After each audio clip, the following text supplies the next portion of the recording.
Hola, muy buen día. Soy Paula Andrea Páez, profesional en química, especialista en gerencia integral en sistemas de gestión de calidad. Y voy a acompañaros a ustedes durante el desarrollo de este curso de gestión ambiental bajo los fundamentos de la norma ISO 14001-2015. Vamos a continuar entonces con el módulo 2.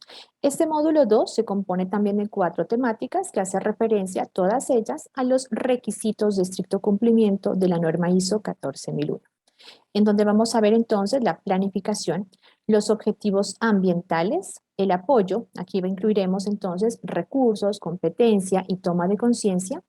Luego hablaremos de la información documentada y posteriormente de la operación del sistema de gestión ambiental. Con respecto a la planificación, la organización requiere planificar acciones para abordar los riesgos y las oportunidades. Entonces, para ello requiere establecer, implementar y mantener unos procesos que sean necesarios que le permitan planificar las acciones relacionadas con la gestión de los riesgos y de las oportunidades que se hayan identificado. Al planificar, el sistema de gestión ambiental va a tener en cuenta el contexto de la organización, es decir, lo que miramos, lo que se revisó en el capítulo 4 del sistema de gestión ambiental, así como también el alcance del sistema de gestión ambiental. A partir de allí, de esta información, se determinan entonces los riesgos, las oportunidades, también las determinaciones para identificar cuáles son las situaciones de emergencia potenciales de una organización. En cuanto a la planificación, es importante tener en cuenta que a los aspectos ambientales pueden crear riesgos y oportunidades que están asociadas con aspectos ambientales. Si son adversos, son riesgos, y si son beneficiosos, pues entonces serían oportunidades. Ahora, los requisitos legales. Esos requisitos legales no son cumplidos. La organización, entonces, también eso podría estar generando un riesgo para la organización. En cambio, si esos requisitos son cumplidos, podrían generar para la organización un beneficio o una oportunidad. La organización también puede tener riesgos y oportunidades relacionadas con las condiciones ambientales, así como también con las necesidades y expectativas de las partes interesadas, ya que si la organización no cumple con esas necesidades y expectativas de las partes interesadas, podría generar una situación de riesgo para la organización. En cuanto a la planificación, la organización debe ser capaz de identificar las situaciones de emergencia y también tener en cuenta qué acciones podría implementar para actuar en ese momento cuando hayan esas situaciones de emergencia. ¿Qué es una situación de emergencia? Son eventos no planificados que necesitan la aplicación urgente de competencias.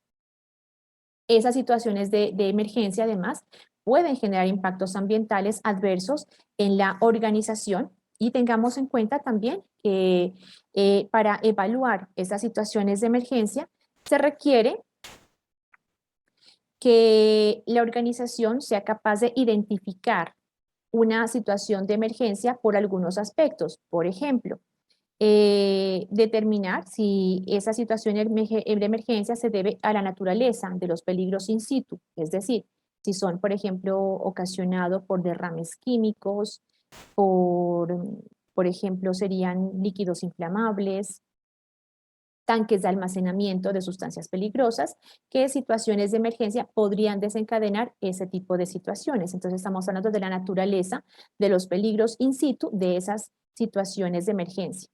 Considerar también, para planificar las acciones de cómo abordar esas situaciones de emergencia, el tipo y magnitud más probable de esa situación de emergencia y el potencial de las situaciones de emergencia en una instalación cercana a donde se está ocurriendo. Ahora, para la identificación de riesgos y oportunidades clave, la organización debe tener en cuenta las principales fuentes de información.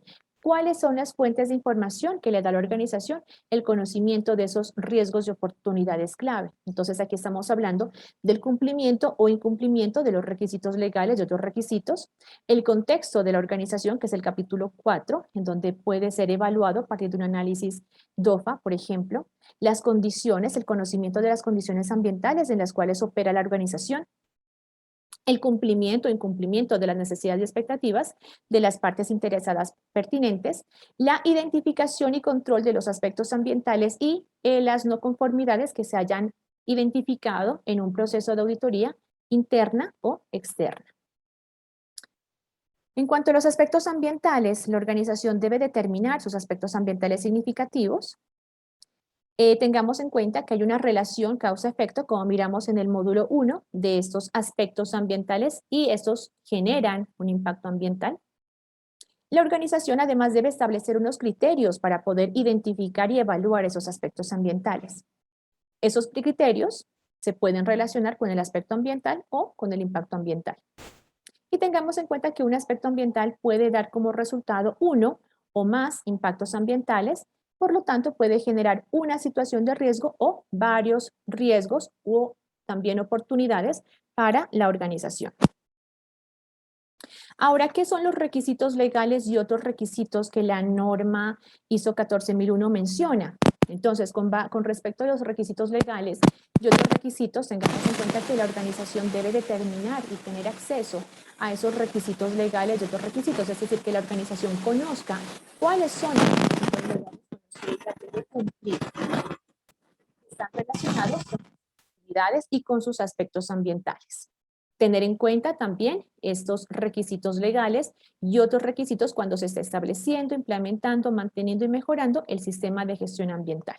¿Qué son los requisitos legales? Entonces, entre los requisitos legales encontramos los requisitos de las entidades gubernamentales, las leyes y reglamentaciones internacionales, nacionales, locales, regionales, los requisitos especificados en permisos, en licencia para que la organización opere, las órdenes, reglas u orientaciones que son emitidas por los organismos de reglamentación, así como también las sentencias de Corte de Justicia o tribunales administrativos. Y los otros requisitos a que hacen referencia, esos otros requisitos hacen referencia a los requisitos que si bien no son legales, la organización voluntariamente ha decidido cumplir y por lo tanto, una vez identificados, tiene que cumplirlos. ¿Cuáles? Por ejemplo, son los acuerdos con grupos de la comunidad u organizaciones que no son gubernamentales, los acuerdos con las autoridades públicas o los clientes, también las partes interesadas, los requisitos internos de la organización, los principios o códigos voluntarios, compromisos ambientales o de etiquetado, que también sea que la organización se haya acogido de manera voluntaria, las obligaciones que surgen por acuerdos contractuales con la organización y las normas pertinentes de la industria o de la organización serían otros requisitos que la organización requiere cumplir. Entonces, en este capítulo de la planificación de las acciones, la organización necesita primero tomar acciones para abordar o planificar mejor qué acciones debe tomar para abordar qué. Primero, aspectos ambientales significativos. Segundo, requisitos legales y otros requisitos. Y tercero, los riesgos y las oportunidades.